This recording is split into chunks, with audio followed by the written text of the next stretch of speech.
Assalamualaikum warahmatullahi wabarakatuh. Selamat pagi menjelang siang teman-teman kelas 8 Putra maupun kelas 8 Putri. Pada kesempatan kali ini Bapak akan menyampaikan materi mata pelajaran PPKN kelas 8 yang berjudul Kedudukan dan Fungsi Undang-Undang Dasar Negara Republik Indonesia dalam Sistem Hukum Nasional. Nah, sebelum kita belajar, alangkah baiknya marilah kita berdoa dahulu dengan membaca basmalah. Baik, langsung kita mulai saja materi ini, yaitu materi bab 2 PPKN. Judulnya Kedudukan dan Fungsi Undang-Undang Dasar Negara Republik Indonesia dalam Sistem Hukum Nasional. Ada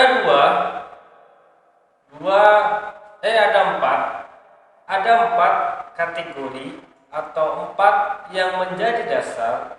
Undang-undang dasar ini menjadi landasan utama negara Republik Indonesia. Yang pertama, Undang-Undang Dasar menjadi sumber motivasi, aspirasi, serta tekad perjuangan bangsa Indonesia.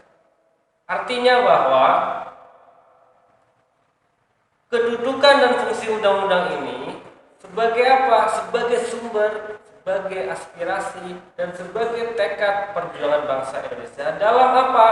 Dalam menghadapi dunia di masa yang akan datang. Jadi sebagai apa? Sebagai sumber perjuangan, aspirasi, motivasi untuk memperjuangkan untuk kemerdekaan bangsa Indonesia.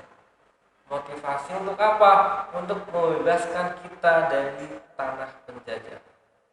Yang kedua adalah menjadi sumber cita hukum dan moral yang ditegakkan baik dalam hidup nasional maupun dunia.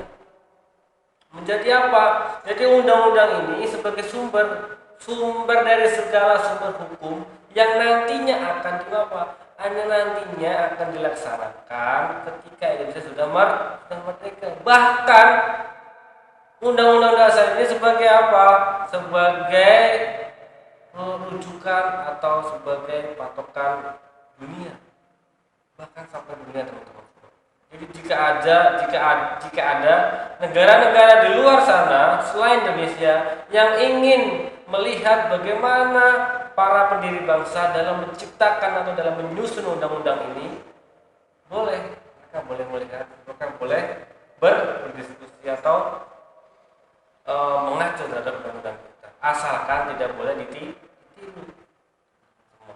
Yang ketiga yaitu mengandung nilai-nilai yang universal yang dijunjung tinggi oleh seluruh bangsa dan dunia.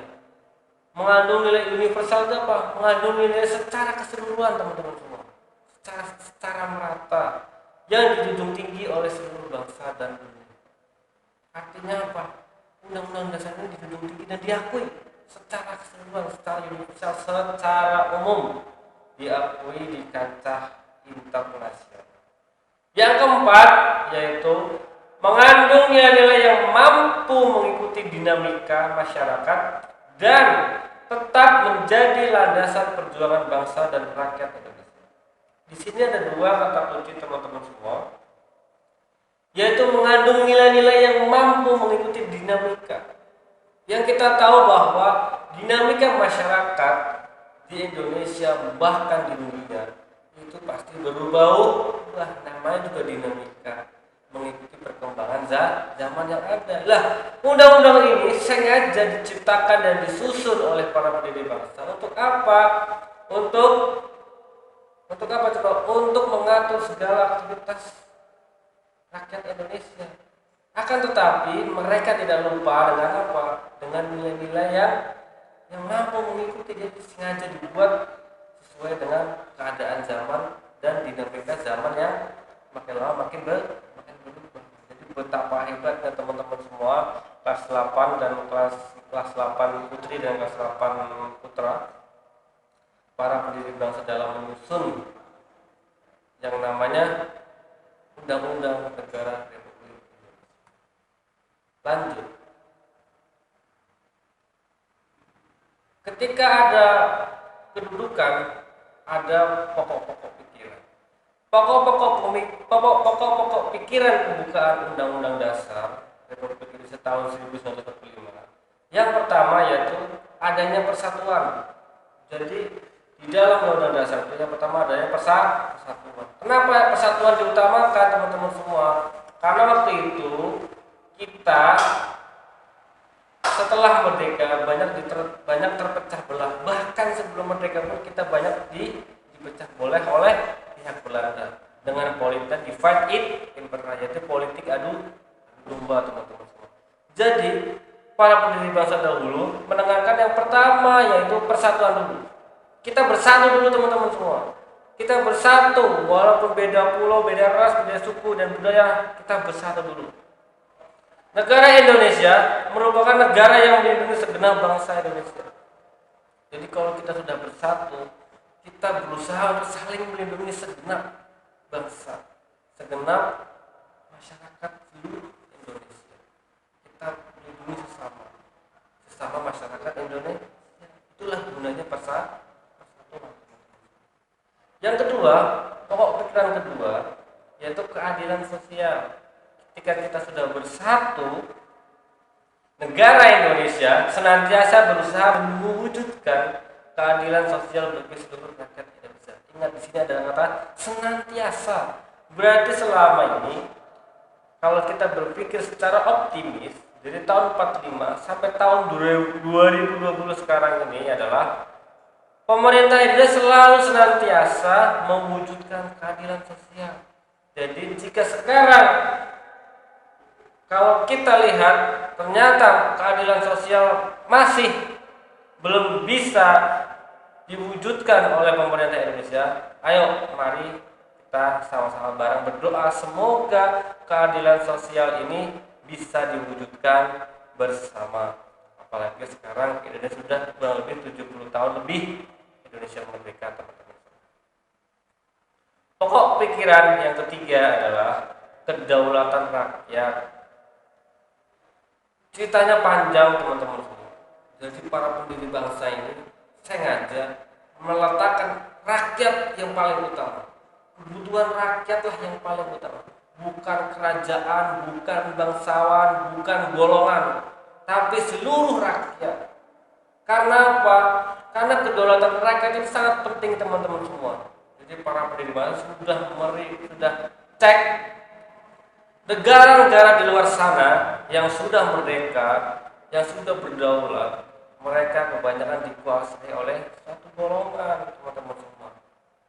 Para pendiri bangsa sudah melihat Inggris bentuknya kerajaan. Kalau kita menganut sistem kerajaan, sudah pasti tidak bisa. Pasti banyak yang namanya terjadi peperangan antara suku, antara pulau, antara bangsa-bangsa yang lain. Pasti banyak terjadi peperangan seperti yang sebelum-sebelumnya, teman-teman. Jadi kedaulatan rakyat ini sangat penting. Negara Indonesia ialah negara yang berkedaulatan, rakyat yang berdasarkan kerakyatan. Ingat, rakyat yang berdasarkan kerakyatan. Artinya apa adalah kedaulatan rakyat ini berdasarkan kerakyatan, artinya berdasarkan musyawarah, permusyawaratan dan perwakilan. Artinya setiap masyarakat harus ada perwakilan. Maka lahirlah yang namanya Dewan Perwakilan Rakyat, atau yang bisa kita kenal yaitu dengan DPR, Dewan Perwakilan Rakyat Daerah, atau yang biasa kita kenal dengan yang namanya DPRD. Jadi kurang lebih seperti itu teman-teman semua. Jadi kedaulatan rakyat ini sangat penting. Aspirasi rakyat itu sangat penting. Yang kedua apa? Yang kedua adalah selain aspirasi rakyat, yaitu apa? Suara rakyat itu sangat penting. Jadi sudah sepantasnya jika di Indonesia ini, jika ada aspirasi rakyat atau suara rakyat, pemerintah wajib untuk mendengarkannya. Karena kedaulatan tertinggi berada di tangan rakyat. Bukan pemerintah, bukan presiden, bukan menteri, bukan polri, bukan TNI.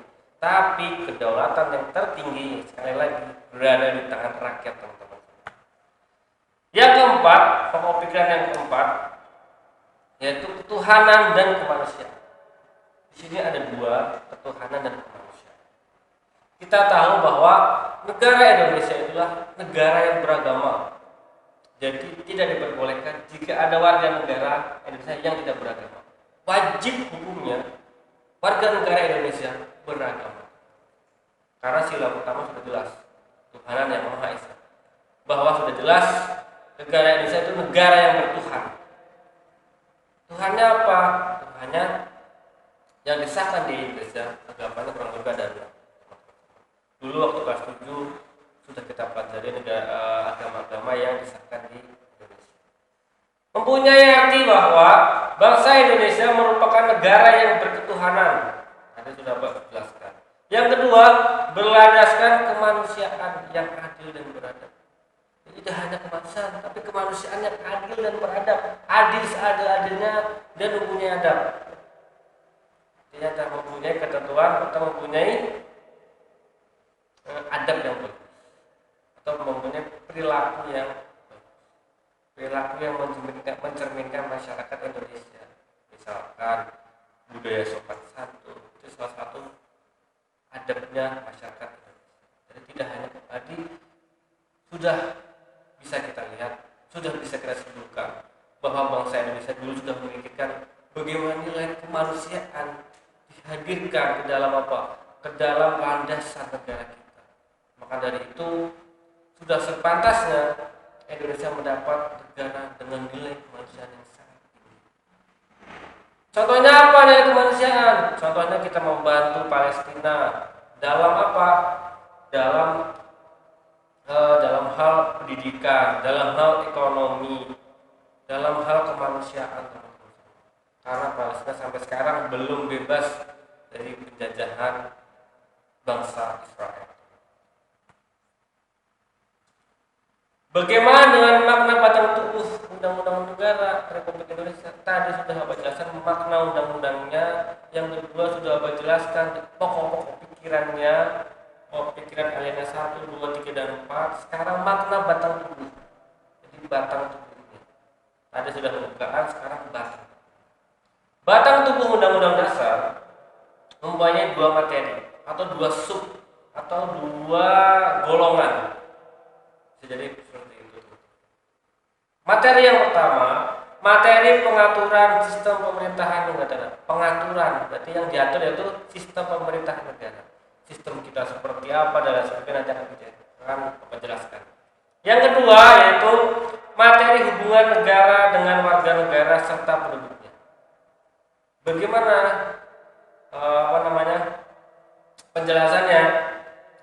Keduanya itu mempunyai subjeknya masing-masing, teman-teman semua. Yang tadi yang pertama, pengaturan sistem pemerintahan meliputi kedudukan, tugas dan wewenang serta hubungan antara lembaga negara. Misalkan kedudukan Polri itu wewenangnya sebagai apa, tugasnya seperti apa. Kedudukan TNI itu sebagai apa? Sebagai benteng dari pertahanan Indonesia, itu tugas TNI. Tugas pemerintah, tugasnya itu apa, wewenangnya apa, kedudukannya sebagai apa, sebagai pengayom DPR, sebagai melayani pelayan masyarakat Polri misalnya. Itu adalah salah satu pengaturan sistem pemerintahan masuk dalam sistem pemerintahan. Nah, bagaimana materi yang kedua? Materi yang kedua yaitu hubungan negara dengan warga negara mencakup berbagai bidang, seperti bidang politik, ekonomi, sosial, dan budaya, serta hankam. Hankam ini apa? Hankam itu pertahanan dan keamanan untuk mencapai cita-cita nasional bangsa Indonesia. Jadi bisa dibilang hubungan diplomatik, hubungan bilateral, hubungan internasional itu diatur di hubungan negara dengan warga negara dan lain sebagainya. Kurang lebih seperti itu, teman-teman semua.